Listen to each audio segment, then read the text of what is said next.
The room that ruled the galaxy felt too big for one warning. At the center of Conclave Station stood the Grand Chamber, a place so huge that sound seemed to float before it landed.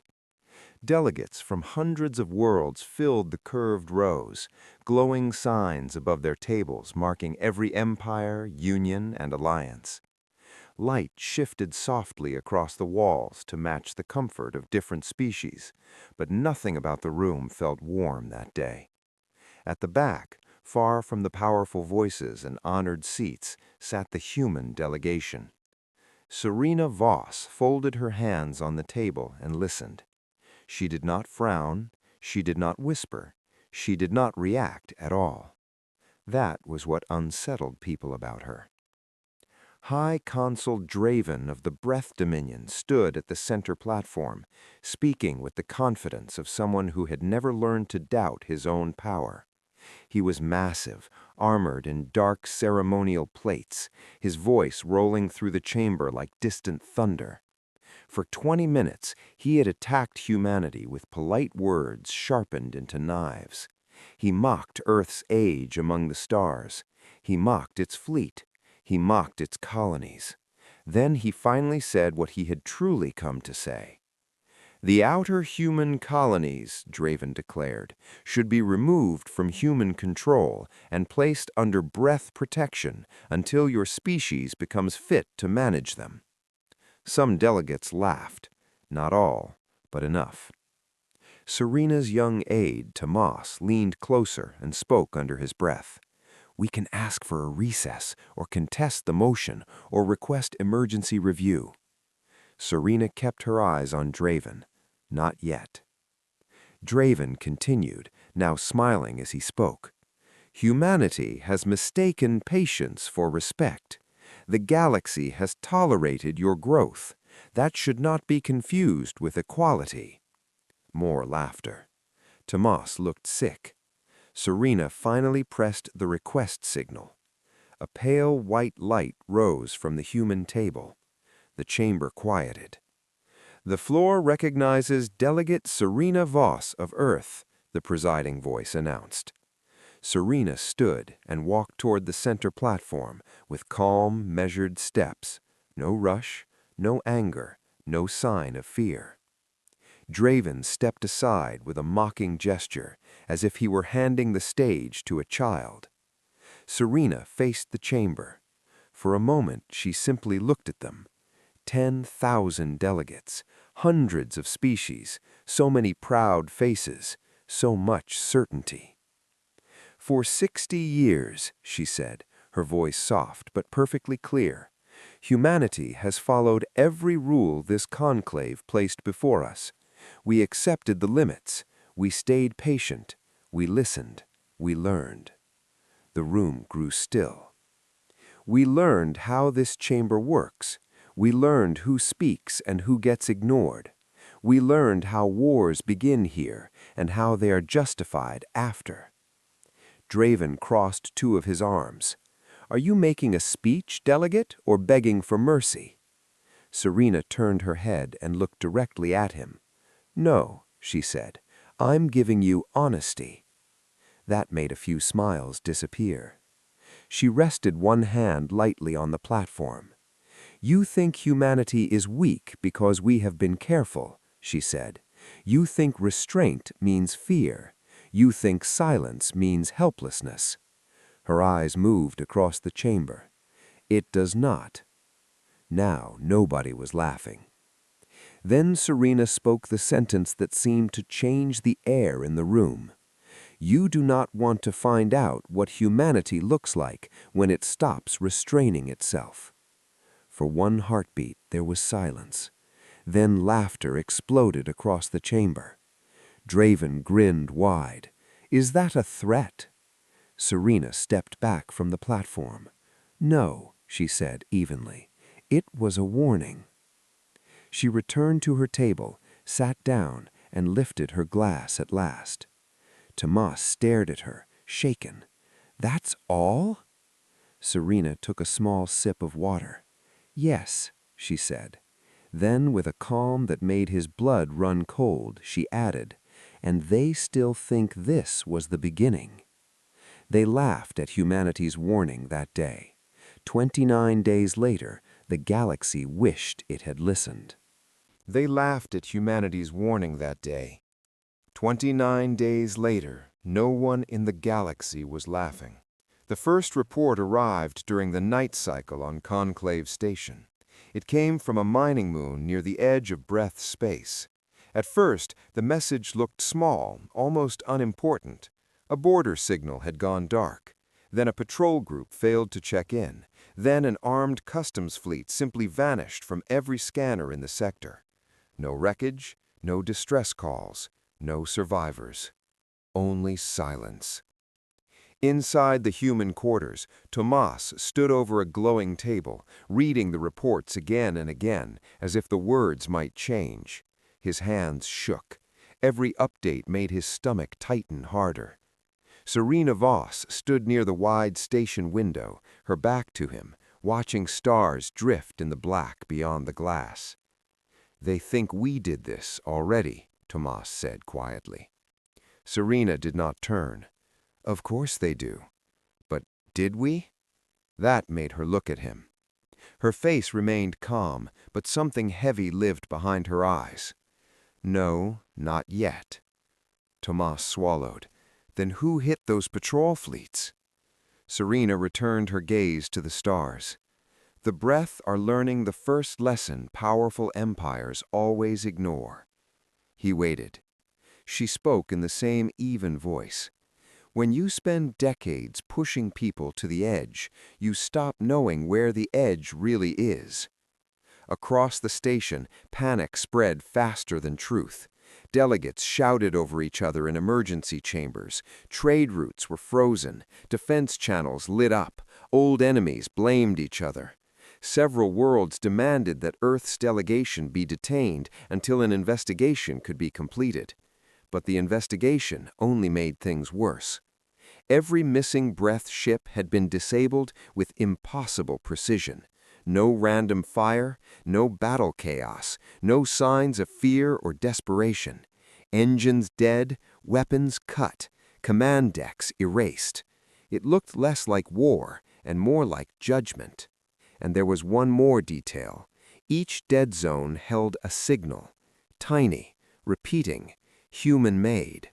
Not a declaration, not a threat. Just 3 words. Stand down now. The Grand Chamber was called into emergency session before the second cycle ended. This time the room did not feel proud. It felt hunted. Draven was already there, but he looked different now. The smug comfort from before had been burned away. His eyes were sharp with sleepless anger.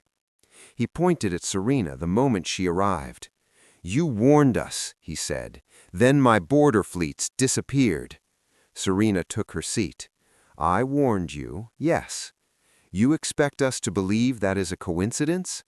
"I expect you," she replied, "to decide whether you want answers or someone to blame. Those are rarely the same thing." Murmurs spread. Draven slammed one heavy hand against his console. "Breath territory is under attack." Serena's expression did not move. "Then perhaps you should stop expanding into systems that were stable before you touched them." That hit harder than a shouted insult. Tomas leaned closer. "You know something." "Yes," Serena said. His voice dropped to a whisper. "And you're not telling them?" "No," she answered softly, "because they still believe force gives them control. They haven't understood what's happening yet."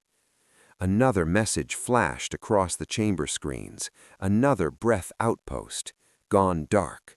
This time the repeating signal carried one extra line beneath it.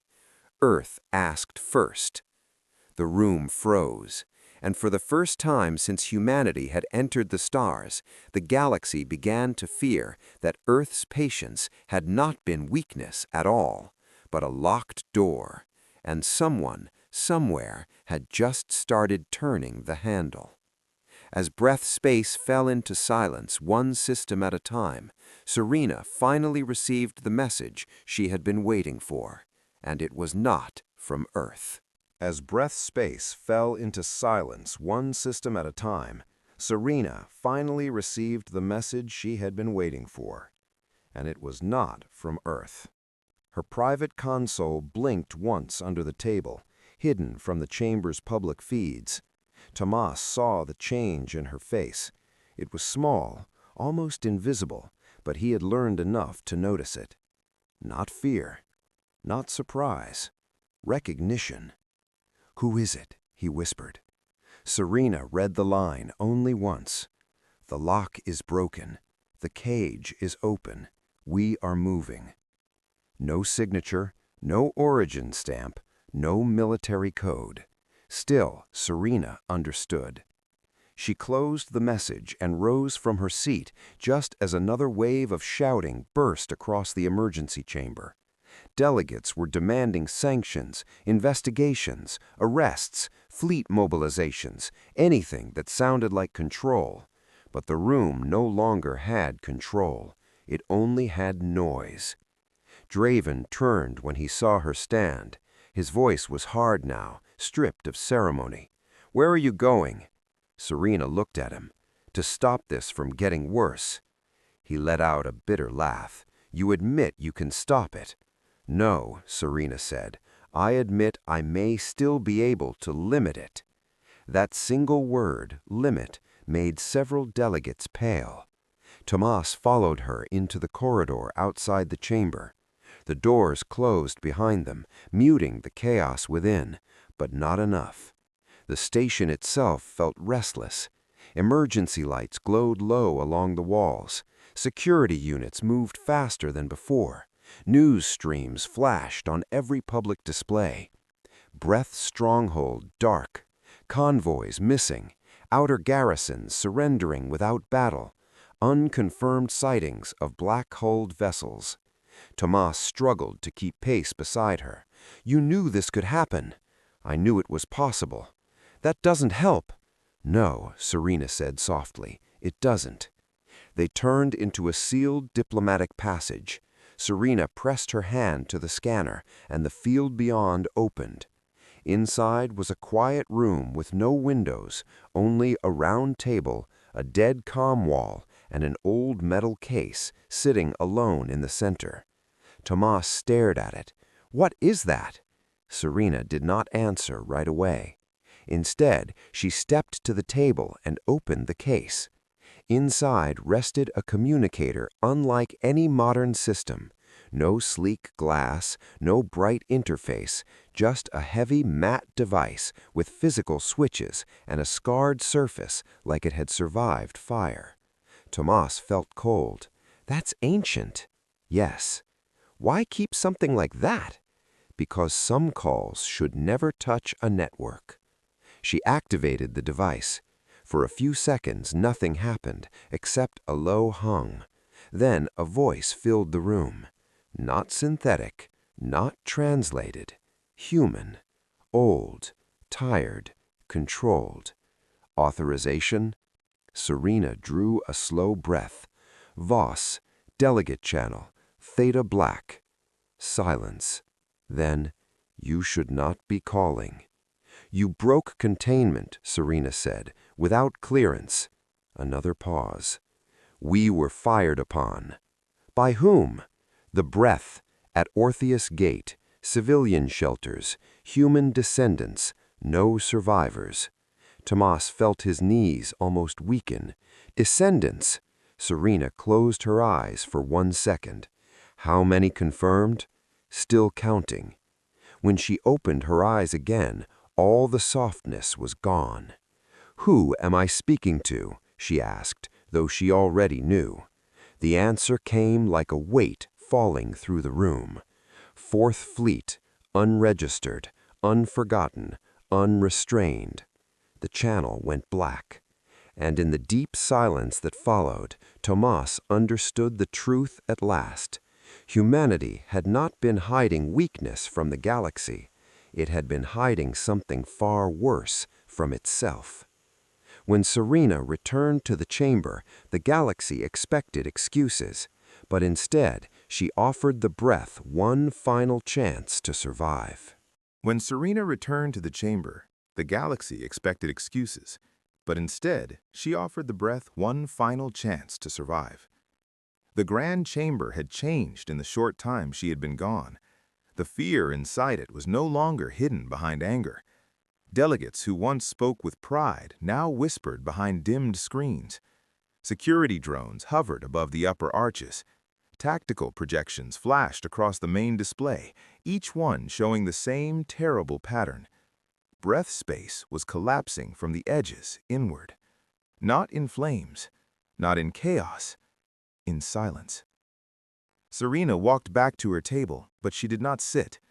Tomas followed her, still pale from what he had just heard. His mind was racing, but his voice had gone quiet. There were too many questions now, and none of them felt safe.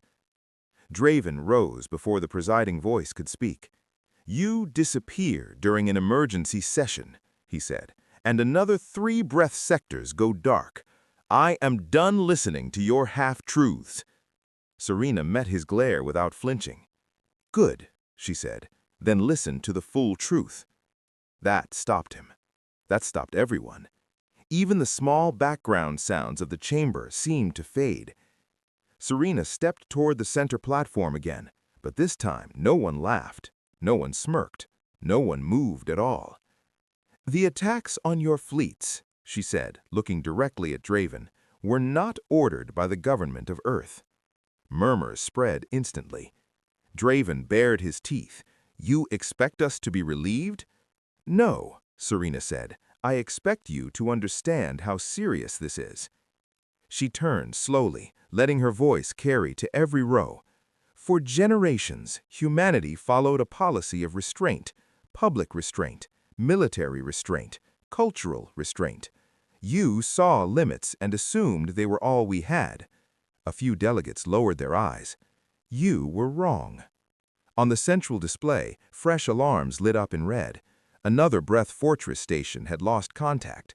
Serena did not even glance at it. "There are parts of human history that Earth buried on purpose, not because we were ashamed of surviving them, because we were afraid of repeating them." Tomas watched the chamber react. Confusion, dread, realization.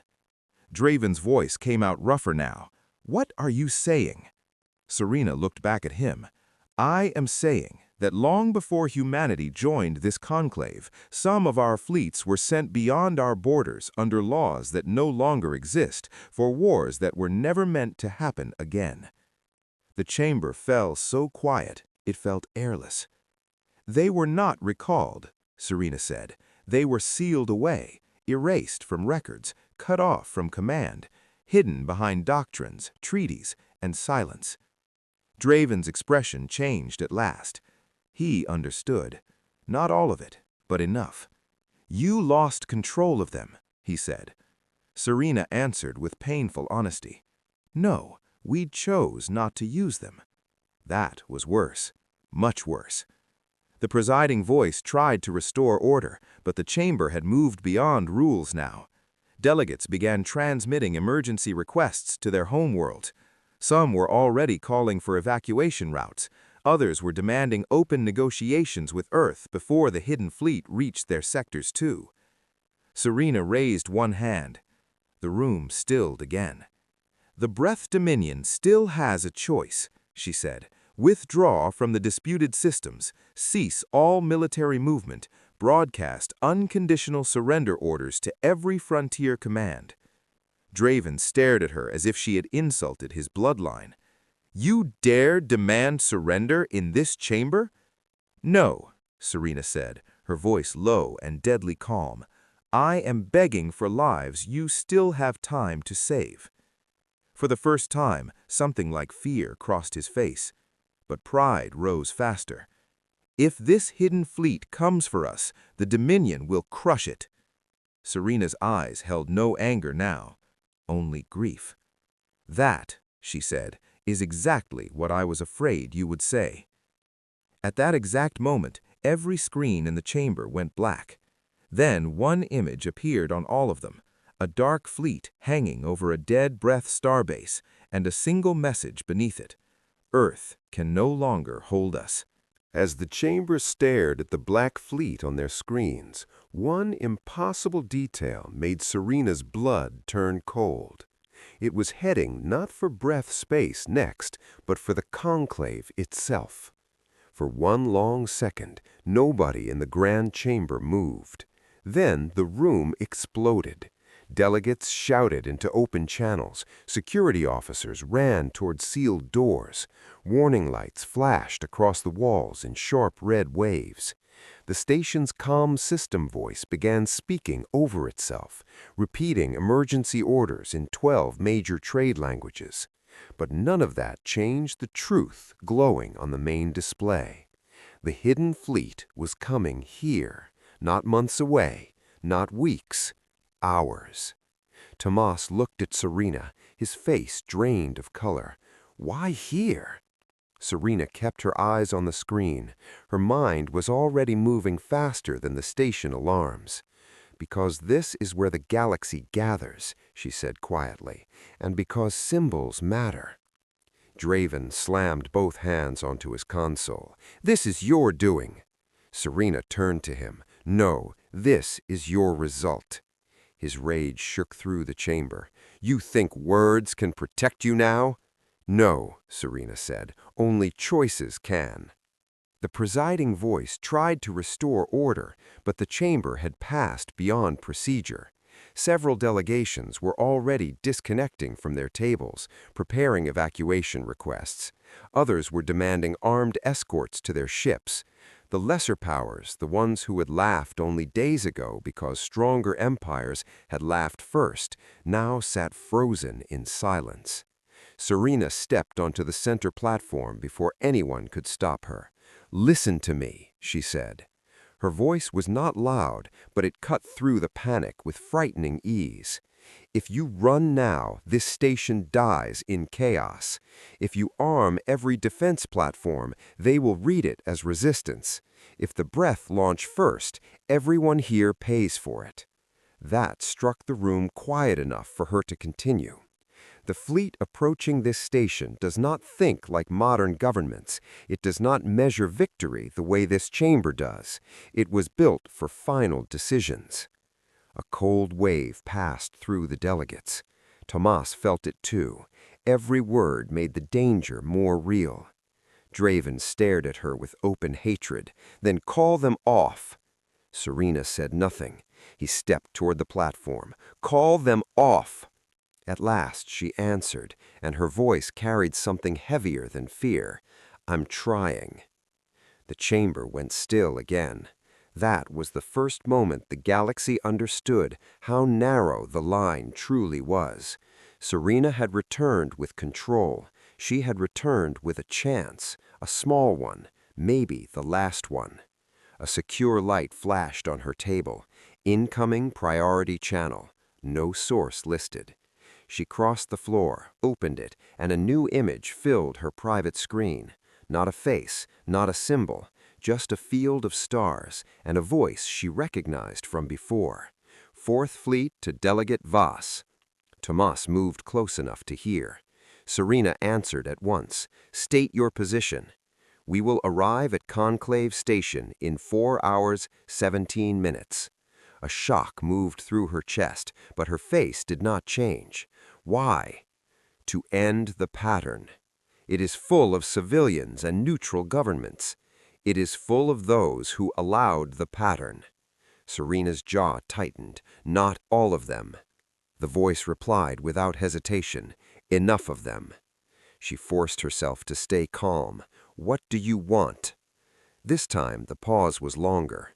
When Earth entered the stars, it promised the dead that humanity would never kneel again. Then Earth built treaties, councils, conclaves. It called that peace. Serena looked up at the chamber around her, the fear, the pride, the weakness hiding behind ceremony. "And you call it surrender," she said quietly. "We call it forgetting." The channel almost closed, then one final sentence came through. "Prepare the chamber. We will hear them speak before judgment." The transmission ended. Tomas stared at her.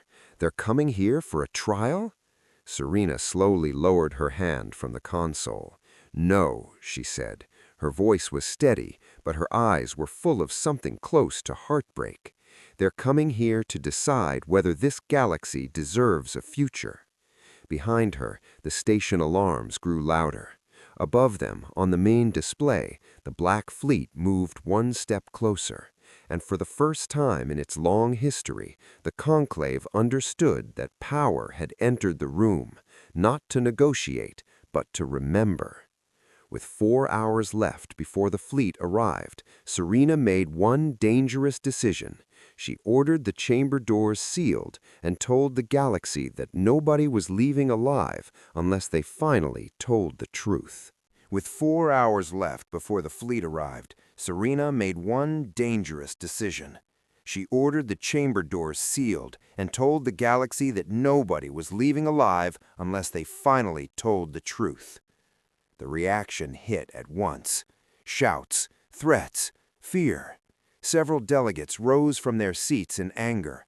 2 security officers moved toward the main doors, only to stop when they saw the locking fields hardened into bright silver walls. Escape routes vanished from the station map one by one. Private shuttles were frozen in their bays. Docking control had been overridden. The Grand Chamber had become a trap. Draven's voice tore across the room. "You imprison us and call that diplomacy?" Serena stayed at the center platform, straight-backed and calm, though Tomas could see the strain behind her eyes now. "No," she said, "I call it the only way to keep panic from killing us before the fleet arrives. You have no authority to do this." She looked at him with cold honesty. "Today, authority is not the issue." That silenced him for a second, but not for long. Delegates began speaking all at once. Some demanded emergency release. Others accused Earth of staging the entire crisis. A few simply begged to contact their families before the station fell. The chamber that once ruled half the known stars now sounded like a sinking ship. Serena let the noise rise. Then she hit the chamber broadcast. Her voice rolled through every seat, every corridor, every hidden recording channel. Enough. The single word cut the room clean in half. She stepped forward. "You want me to save this station," she said. "You want me to stop the fleet. You want humanity to be reasonable again, patient again, silent again." Her eyes moved across the rows of frightened faces. "Then for once, stop speaking like rulers and start speaking like witnesses." Tomas felt the whole chamber lean into the moment. Serena pointed toward the central display. "That fleet is not coming because of one insult in this chamber. It is not coming because the breath were arrogant. It is coming because this galaxy built its comfort on pressure, conquest, and the slow crushing of anyone considered too young, too small, or too divided to matter." No one interrupted. "Humanity was not the first target," she said, "just the first one patient enough to keep records." Now screens around the chamber began to light up, not by accident, by Serena's command. Files, testimonies, distress logs, border violations, quiet colony seizures, civilian disappearances, trade blockades dressed up as protective oversight, species after species, region after region, years of abuse hidden beneath legal language and polished votes. Tomas stared at the flood of evidence. "You had all of this?" Serena answered without looking at him. Earth always kept receipts. A tremor passed through the chamber. Delegates who had mocked human caution now stared at proof of their own silence. Not all were guilty, but too many had known, too many had watched, too many had benefited. Draven tried to speak, but Serena turned on him first. "Say it," she said. He froze. She took one step closer. "Say what your dominion did in the outer systems." His mouth tightened. "We enforced order." A few breath officials lowered their heads. Serena's voice sharpened. "Say it truthfully." For the first time since this began, Draven looked less angry than cornered. His answer came out slow and bitter. We took what we believed would not be defended. The room flinched. There it was, simple, ugly, real. Serena looked around the chamber. That is why the fleet is coming, not because humanity hates this galaxy, because too many of you believed cruelty would always be safe. Then her console lit again. Priority alert. Outer sensor grid contact. The Black Fleet had arrived early. The main display shifted at once. Conclave Station hung in space like a jewel surrounded by darkness, and beyond it, silent and endless, human warships began to emerge from fold space one by one, long, black, scarred, and ancient, like weapons built by a civilization that had once decided mercy was a luxury. Tomas stopped breathing. There were far more of them than anyone had feared. Serena looked at the screen, and for the first time her calm almost broke, because leading the formation was one ship she recognized, a ship that was never supposed to exist anymore. As the first ancient flagship turned toward the station, Serena whispered its name and realized the commander on board was someone she had once loved. As the first ancient flagship turned toward the station, Serena whispered its name and realized the commander on board was someone she had once loved. "Valiant Ash," she said so softly that only Tomas heard it. He turned to her. "You know that ship?" Serena did not answer at first. On the main display, the flagship moved ahead of the others with terrible calm. It was larger than any modern war vessel in the chamber database. Its hull was dark, marked by age, old battles, and repairs done without concern for beauty. It did not shine like the polished fleets of proud empires. It looked like what it was, a survivor, a weapon that had outlived the age it built it. Tomas looked from the screen back to Serena's face. Who is commanding it? For the first time since this crisis began, Serena seemed unsteady. "Adrian Vale," she said. The name meant nothing to the chamber, but it meant everything to her. Years ago, before diplomacy, before treaties, before Earth learned how to smile while hiding its teeth, Adrian had been a rising officer with a sharp mind and a dangerous heart. He believed peace mattered, but only if it was protected by strength no one dared test. Serena had believed peace had to become more than fear. That argument had never truly ended between them. It had only been buried. And now it had returned in the shape of a fleet. A transmission request flashed across every screen. "Incoming hail, 4th Fleet Command." The chamber went silent. Serena stepped forward slowly and accepted it. The image that appeared was not blurred, not hidden, not distant. It was him. Older now, harder, silver at his temples. A long scar crossed one side of his face. His uniform carried no current Earth insignia, only an old black emblem from an era most humans preferred not to remember. But his eyes were the same. Steady, deep, painfully familiar. "Serena," Adrian said. Her throat tightened, but her voice stayed level. "Adrian." That single exchange changed the feeling in the room. This was no faceless threat now, no myth, no wild machine beyond reason. It was human, and somehow that made it worse. Draven stepped toward the projection. "You stand before the conclave in open rebellion. Withdraw your fleet or be fired upon." Adrian did not even look at him. His eyes stayed on Serena. "You sealed the chamber." "Yes." "Good." Tomas felt the delegates around him grow colder. Serena lifted her chin. "You came early. You were running out of time." Her voice sharpened. "This station is not a battlefield." "No," Adrian said. "It is a mirror." A murmur rolled through the chamber. At last, he turned his gaze toward the gathered delegates. Somehow, through a screen, it felt like he was standing over them.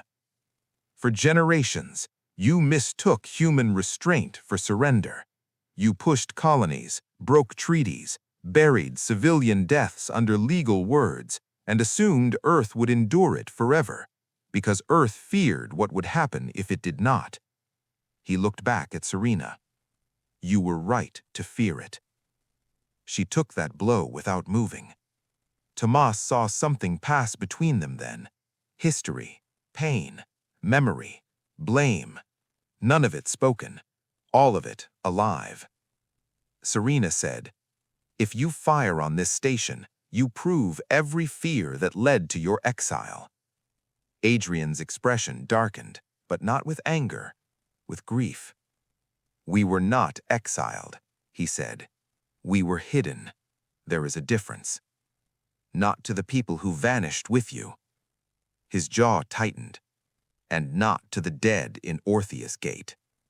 The chamber stirred again. Serena held his gaze. "I know what happened there." "Do you?" he asked quietly. "Did you see the shelter ruins? Did you count the children? Did you hear the survivors ask why Earth's promises did not protect them?" No one in the room breathed. Serena's eyes shone for just a second, but she did not look away. "If you do this your way, there will be more children to count." Adrian fell silent. The chamber waited. Then he spoke, and his voice dropped into something far more dangerous than rage. "It depends," he said, "on what this galaxy admits before judgment." Behind him, through the bridge view of the Valiant Ash, more ancient warships spread into position around Conclave Station. Not attacking, not yet. Waiting. And Serena understood the cruel truth. Adrian had come for not blind destruction. He had come to force the galaxy to face itself, which meant this could still become bloodier than war. Because truth, once dragged into the light, rarely arrived alone. When Adrian ordered the chamber to present its crimes species by species, Serena realized the first name on the list was not breath. It was humanity. When Adrian ordered the chamber to present its crimes species by species, Serena realized the first name on the list was not breath, it was humanity. A shock moved through the grand chamber so fast it felt physical. Even Tomas took a step back. "Humanity?" he whispered. On the great central screen, the black emblem of the Fourth Fleet faded, replaced by a single word in plain white text. Earth. No one spoke. No one understood at first. Then Adrian's voice returned, cold and clear through every speaker in the chamber. "Judgment without honesty is only revenge," he said. "We will not begin with others while hiding our own sins." Serena stood perfectly still, but inside, old pain was already waking. Draven let out a harsh, ugly laugh. "So the righteous humans finally confess." Serena turned her eyes toward him. "Be careful, Consul. Confession is not the same as weakness." Adrian continued as if neither of them had spoken. "Earth buried fleets. Earth buried records. Earth buried wars it wanted forgotten. It called that wisdom. Sometimes it was. Sometimes it was cowardice." The chamber listened in complete silence. One file after another appeared on the screens. Old campaigns, lost colonies, human crackdowns from the years before the Conclave, governments on Earth using fear to control distant systems, military programs erased from public memory, decisions made in secret and defended later as necessary. Tomas stared at the evidence. "You knew all this?" Serena answered quietly, "I knew enough." "Then why not expose it?" Her face tightened. "Because exposing truth is easy, living with what follows is harder." At the center of the chamber, several delegates began reading the files with growing disbelief. Humanity had not entered the stars as some gentle young species. It had survived the old dark years by becoming hard, suspicious, and dangerous. Peace had not been humanity's natural state. It had been a choice, a daily one, a painful one. Adrian's face filled the main screen again. "Let the record show that humanity is not innocent," he said. "We are simply familiar with monsters, especially the ones wearing our own face." That line hit the chamber harder than any threat. Serena finally stepped forward. "And because we know them," she said, looking up at him, "we also know what happens when you let them lead." Their eyes locked across the impossible distance between station and ship. For a brief moment, the room disappeared around them. Tomas could feel it: history, regret, love that had not died, only hardened. Adrian's voice softened, but only slightly. "Then tell them, Serena. Tell them why Earth chose restraint." She took a slow breath and turned to face the chamber. "We chose restraint because humanity learned the oldest lesson too well. Victory is easy to celebrate when you do not count the cost properly. We counted, we remembered, and we built laws to keep our worst instincts chained." Her eyes moved across the rows. The Fourth Fleet was one of those chains. A quiet horror spread through the delegates. Not a sword, a chain. Not a force for expansion, a force held back by fear of what it could do if ever released. Draven's voice came rough and sharp. "Then none of this is justice. It is a threat from a beast on a leash." Serena looked at him with steady sadness.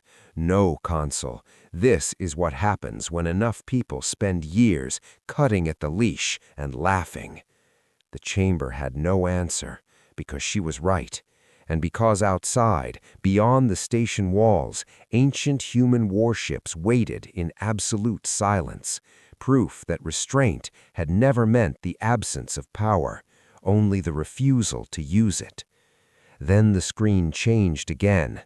The next word appeared in white: "Breath Dominion," and the real terror in the room finally began. As the breath files opened, Draven's face changed completely, because the first evidence was not a war crime, but a recording of an order he had given himself. As the breath files opened, Draven's face changed completely, because the first evidence was not a war crime, but a recording of an order he had given himself. The chamber lights dimmed on their own as the central display shifted. A date appeared, a location, then audio began. Draven's voice filled the room. Cold, sharp, certain. "Resistance is to be classified as instability. Civilian shelters may be cleared if they interfere with forward positioning. The system will be pacified before the conclave can react." Silence brushed the chamber. No one moved. No one even seemed to breathe. Tomas looked at Draven, and for the first time, the great breath consul did not look powerful. He looked exposed, smaller, like a man hearing his own soul read back to him in public. The recording continued. Another officer had asked a question in the old clip. "And the human settlements in the zone?" Draven's recorded answer came without hesitation. "If they remain after warning, they have chosen the consequence." The playback ended. The chamber did not explode into noise this time. The truth was too ugly for that. It sat over every delegate like ash after a fire. Draven tried to speak, but his mouth worked for a second before sound came out. "That was a wartime directive," he said at last, "taken out of context." Adrian's voice answered from the screen. "The shelters at Orpheus Gate were marked civilian in every known military code." A second file appeared, then another, then another. Images of burned shelter domes, medical logs cut short mid-transmission, eyewitness statements from workers, children, relief crews. One message, sent only minutes before the attack, froze the room colder than all the rest. "We are unarmed. There are families here. Please confirm safe passage." No reply had ever been sent. Serena closed her eyes for one brief second, then opened them again. Tomas saw the pain in her face, but also something else: resolve. Draven straightened with visible effort, trying to rebuild his authority from the ruins around him. "You judge us as if the galaxy were simple. Borders are not simple. Control is not simple." Serena turned toward him. "No, it isn't. That is why decent people become monsters one decision at a time." He glared at her. "And humans never did?" "We did," she said. "That's why we know the sound of it." The words landed hard. Around the chamber, breath delegates were no longer defending him. Some stared at their consoles. Some looked sick. One quietly removed the insignia from his chest and set it on the table in front of him. Draven noticed. His anger turned desperate. "You would all kneel because of one recording, one operation?" Adrian's image remained steady. Not one operation. The screen filled with more evidence: seized trade routes, forced relocations, colony councils removed under breath oversight, starvation pressure used during negotiations, quiet disappearances hidden under legal review. Years of it, carefully spread out, carefully justified, carefully denied. The Dominion had not exploded into cruelty, it had organized it. That truth broke something in the room. Tomas looked around and understood what Adrian had really done. This was not only judgment, it was removal of the masks, species by species, leader by leader. No slogans, no speeches, just records. Draven's breathing had grown heavier now. He looked less like a ruler and more like a trapped animal. Then Serena stepped to the center platform once more. "Consul Draven," she said, her voice almost gentle, "you still have one thing left to give." He stared at her with hatred. "I owe you nothing." She held his gaze. "Not to me," she said, "to the people who will die next if your pride stays louder than your guilt." The chamber waited. Outside the station, the Black Fleet held its silent formation. Inside, the man who had pushed the galaxy toward the edge now stood before one final choice: to confess or to drag everyone else down with him. Draven finally reached for his console, and for one hopeful second Serena thought he was about to surrender, until every defense gun on Conclave Station suddenly powered on. Draven finally reached for his console, and for one hopeful second Serena thought he was about to surrender, until every defense gun on Conclave Station suddenly powered on. The chamber lights shifted at once from white to crimson. A harsh warning tone rolled through the station like a wound opening. On the main display, dozens of defense platforms around the conclave came alive together. Rail cannons rotated, shield rings expanded, missile cells unlocked in long silver lines around the station's outer hull. Tomas stared at the screens in horror. "No!" Several delegates cried out. Others ducked under their tables as if attack had already begun. Security drones dropped from the ceiling and locked onto emergency positions. The chamber was now one frightened breath away from massacre. Serena turned on Draven so fast that even he seemed surprised by the force in her face. "What have you done?" His chest rose hard beneath his ceremonial armor. His voice shook, not with fear now, but with wounded pride.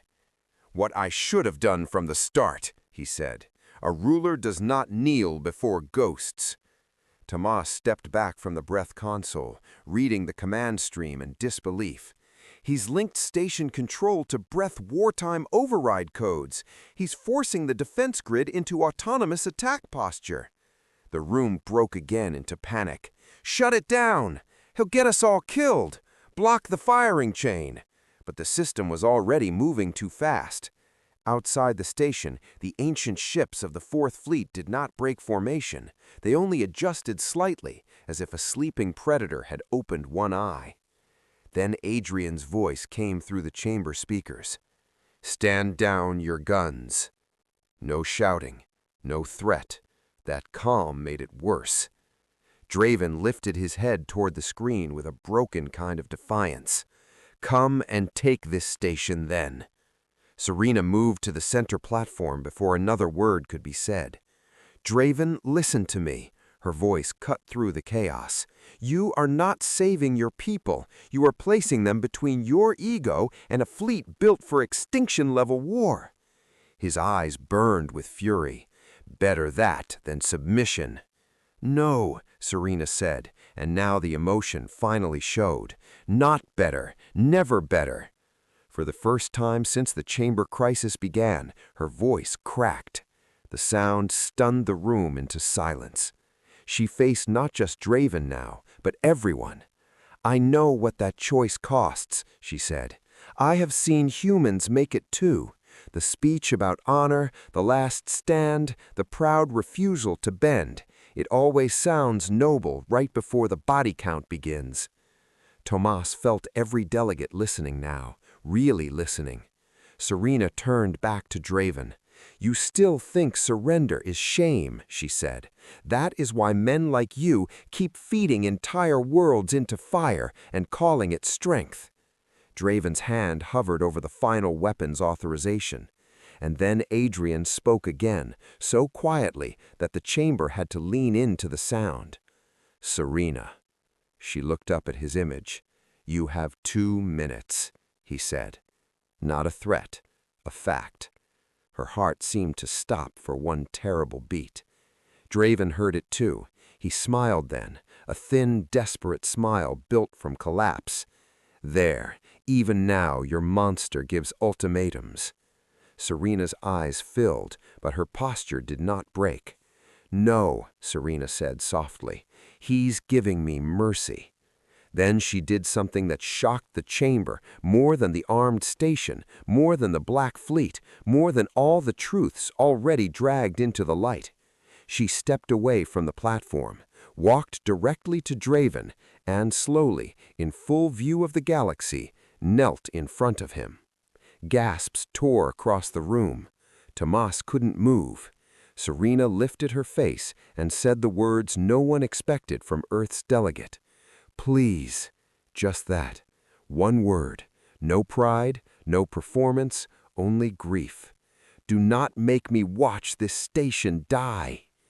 Draven stared down at her, shaken at last, not by power, but by the sight of someone strong enough to kneel for lives that were not even her own.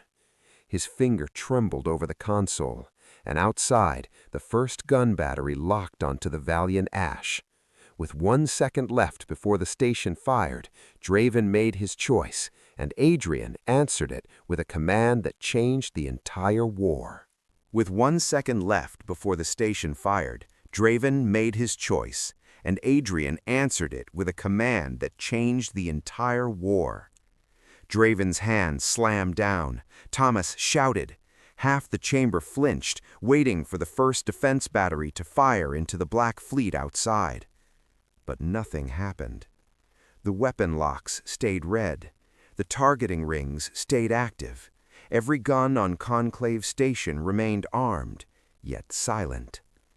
Draven stared at his console. No, that's impossible.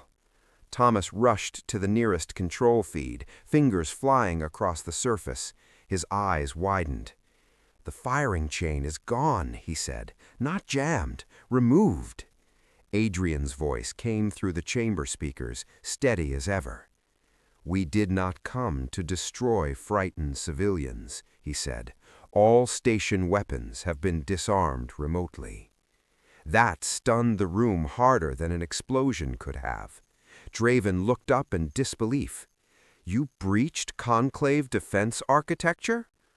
Adrian finally turned cold eyes toward him. "Your people have spent years mistaking access for superiority." Serena was still kneeling. For one long second she did not move, as if her body had not yet caught up with the fact that the station was still alive. Then she slowly rose to her feet. Thomas had never seen her look so tired, but she was breathing again. The chamber, once on the edge of death, now hung in a deeper kind of silence. Not relief, not yet. Judgment was still here. The fleet was still outside, and everyone knew how close they had come. Serena faced Adrian's image on the main screen. "You spared them?" His expression did not soften. "I spared the innocent. The difference matters." Draven gave a bitter laugh, but it sounded hollow now. "So that is your justice? Public terror and selective mercy?" Serena turned toward him before Adrian could answer. "No," she said, "this is your final lesson." The chamber watched her. She stepped back onto the center platform, her voice low but carrying through every row. "Power is not proven by how easily you can kill. Any fool with a fleet can destroy a station. Any wounded leader can order guns to fire. Real power is standing at the edge of revenge and choosing what must survive." Her words settled over the room like weight. Outside, the black ships remained in formation, silent as night. Inside, something had changed. The delegates felt it. Thomas felt it too. The fear was still there, but now something else stood beside it. Shame. Breath officials no longer defended Draven. Several had stepped away from him entirely. Across the chamber, old rivals sat without speaking, forced to face the evidence of what they had allowed, ignored, or quietly supported. Serena lifted her eyes to Adrian once more. If this was the lesson, then let it end here. He said nothing for a moment. When he finally spoke, his voice carried years of anger worn down by loss. "It could have ended long ago," he said, "at the first broken treaty, the first colony taken, the first shelter burned. You asked the galaxy to change. It answered with hunger." Serena nodded slowly. "Then let today be the first answer it gives in truth." The chamber waited. Adrian looked past her, as if weighing not just the room, but all the worlds connected to it. Then he gave the order no one had expected to hear. "Fourth Fleet, hold fire, maintain position." A breath seemed to leave the entire station at once.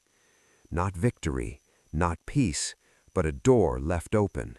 And Serena knew what came next would matter more than fleets or guns.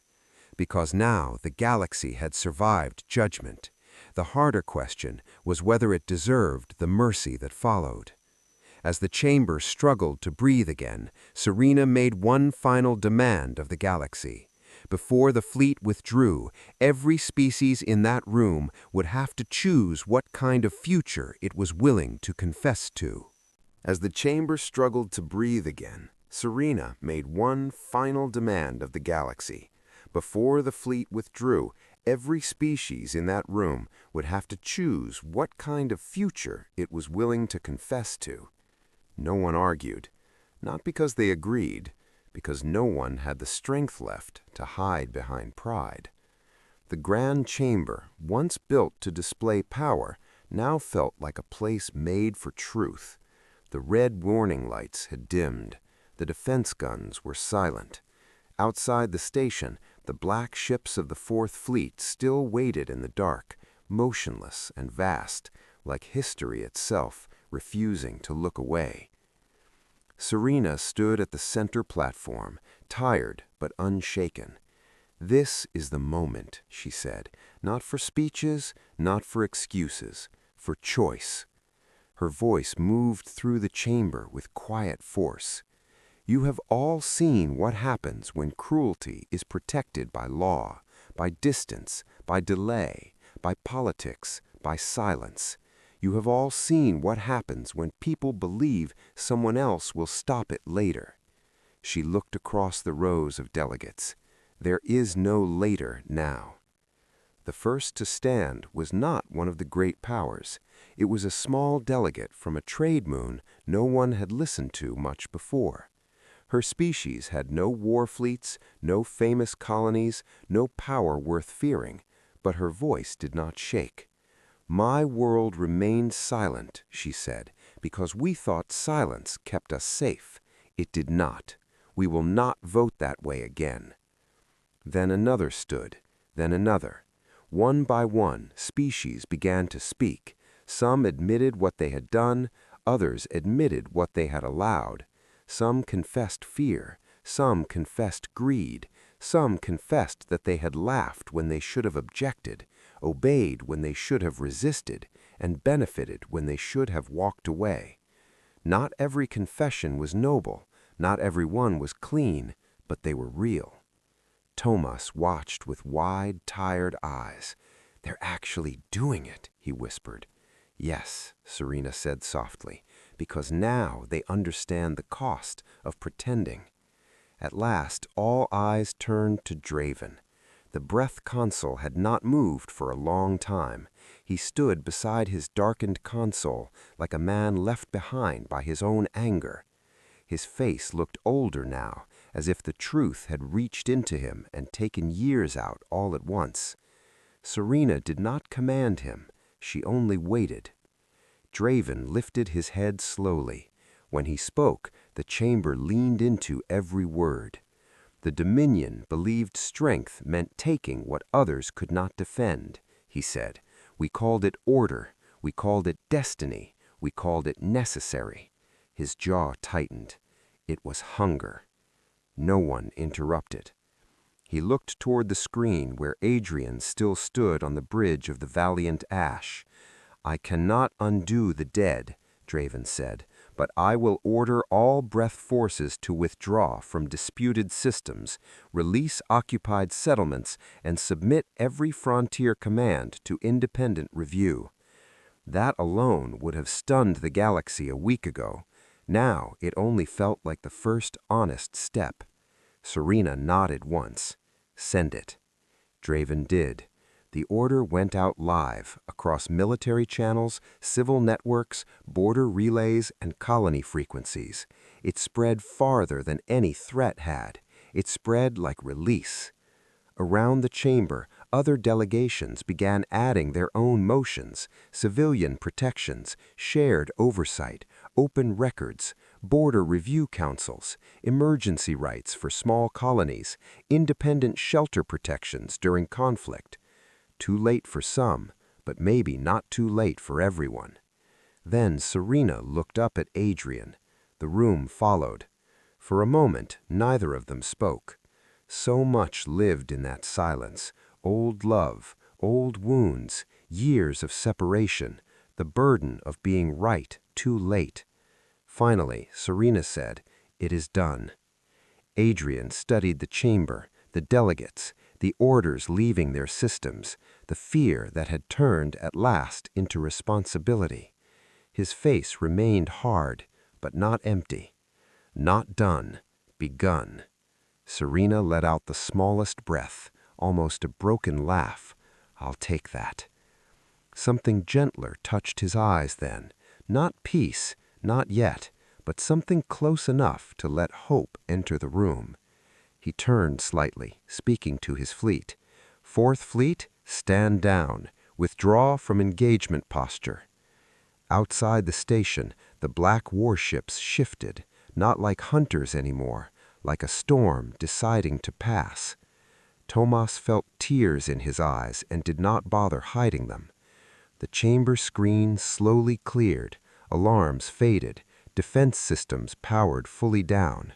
Around the station, ships that had prepared to flee remained where they were, as if no one quite trusted survival yet.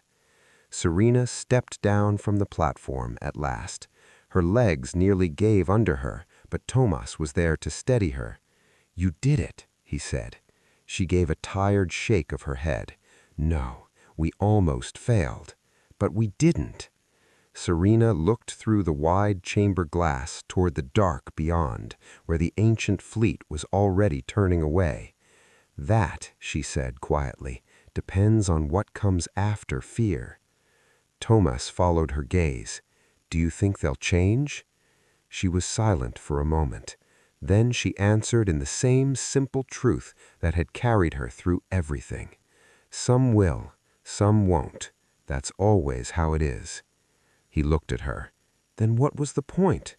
Serena's eyes stayed on the stars. The point, she said, was to remind the galaxy that mercy is not weakness, that patience is not surrender, and that if peace is real, it must be protected by courage, not comfort. Far outside, the valiant Ash was the last ship to turn. For one brief second, a private light blinked on Serena's console. One final message, only 3 words, still choosing restraint. Her eyes closed. When she opened them again, the fleet was gone. The chamber remained, bruised, shaken, changed, not healed, but alive, and maybe for the first time in a long time, honest enough to deserve that life. In the years that followed, people across the galaxy would remember that day in different ways. Some would call it the Day of Judgment. Some would call it the silence at conclave. Some would call it humanity's warning. But those who truly understood it remembered something simpler. Earth had not threatened the galaxy. Earth had warned it. And in the end, humanity's greatest strength was not the terrible power it had hidden in the dark, but the painful, stubborn decision to keep that power chained when using it would have been easier. That was the lesson. That was the cost. That was the hope. And that was how the galaxy was given one last chance to become better than its past. The stars remained where they had always been. But after that day, the beings who looked up at them were no longer quite the same. May this message strengthen your faith and renew your hope. Thank you for staying until the end. If this touched your heart, like, share, and subscribe to Astro Realms for more uplifting content. May God's blessings overflow in your life. See you soon.